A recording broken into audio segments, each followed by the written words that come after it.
Saudara Gubernur Bali Wayan Koster memberikan teguran keras pada seluruh bupati dan wali kota se-Bali agar lebih aktif bertindak menyikapi kasus yang sedang ramai di tengah masyarakat.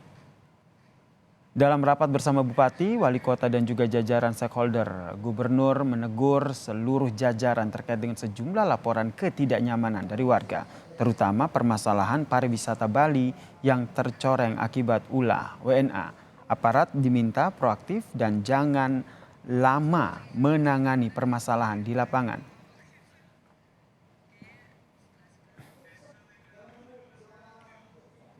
Sebenarnya wali kota Bupati Sebali mulai lebih aktif sekarang memberikan arahan pada jajarannya di daerah. Aparatnya juga proaktif, kalau usah lagi menunggu, kalau udah harus disikapi. Begitu profesinya bergerak, ayo bergerak sama-sama.